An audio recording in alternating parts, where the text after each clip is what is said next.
वालेकुम दोस्तों की हाल चाल तुसी दे रहे देश पंजाब टीवी। मैं थोड़ा मेजबान आसफ।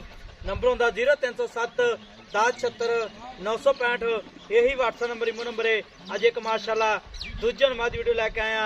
पंडा ने बहाने ने एक गड्डी दिए माशाल्लाह की हिसाब किताब इंदा भाई हम पुछांगे। सुई आ सोनाली माशाल्लाह गिठगड़ पशम है, निकी निकी सिंगी है, कद चंगा है, लाम चंगी है माशाल्लाह। ठंड बड़ा प्यारा लगा है, निकी बूथी है, मथे फुली है, तुन्नी कोट तो पा के माशाल्लाह पूछ लें जिवें डोर होंदी है, कुवाड़ा हड्डी है। पंडा ने बहाने ने टक्का प्यारियां ने माशाल्लाह, निकी वक्की है, इनू आने ने खुड्डा खुला है, पूछ लें जिवें डोर होंदी है माशाल्लाह। लेट के भावें जे विच पा लो माशाल्लाह। पंडा ने बहाने ने नंबर होंदा 0307 1076 965। यही व्हाट्सएप नंबर इमो नंबर है माशाल्लाह। की हिसाब किताब है इंदा भाई हम पूछांगे सारी गलबात। अस्सलाम वालेकुम जी। वालेकुम सलाम। की हाल है जी? ठीक ठाक भाई। मैं सुई अपनी। हाँ जी। कितने दिहाड़े हो गए? आज चौथा पंजवा दिन हो गया। चौथा पंजवा दिन। हाँ जी। किनवा सुआस हुई? हाँ दूसरा। अच्छा दूसरा सुआस हुई है ते चौथा पंजवा दिन है। ठीक हो गया। चौथा दिन है। चौथा दिन है। हाँ जी ठीक हो गया।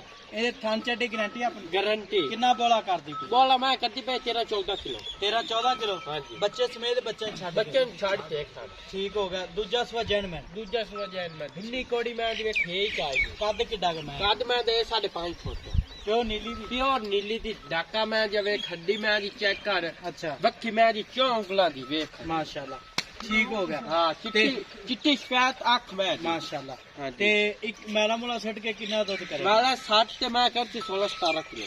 16-17 किलो। हाँ जी ठीक हो गया। ते ना मुल करना प्यार पता जेड़े पैसे लेना पक्के? पक्का पक्का 8 लाख रुपये। हैं 8 लाख? 8 लाख रुपये नहीं 8 लाख बहुत ज्यादा। 7.5 लाख की मैं दे। मैं 7.5 ही जाए। मैं चंगी है चंगी मुल जायज का जिन्ने मैं देनी। मोल ही अजे सही मंगा मैं नहीं मोल वो मंगे 7.5 लाख बहुत ज्यादा। 7 लाख पूरे 7 लाख जब मैं देनी। पूरे 7 लाख। हाँ इहदे विच कोई लाड़ प्यार होवे ना हो जासी कोई 5-10 हजार दा। हां जी ठीक हो गया जी। पूरा 7 लाख रुपया मालकां डिमांड है। नंबर होंदा 0307 1076 965। ते मगर केंदे? मगर कट्टा है। तीसरा दे बोला दूध बोला अली बोला आग ते रखी फुटियां जो बन के। अच्छा हां जी ठीक हो गया। ते 7 लाख रुपया डिमांड है। इहदे विच कोई लाड़ प्यार होवे दा आएदा कदर कोई हो जासी 5-10 हजार तो होया। ठीक हो गया जी। मिला दे वीडियो नाल। पाकिस्तान जिंदाबाद।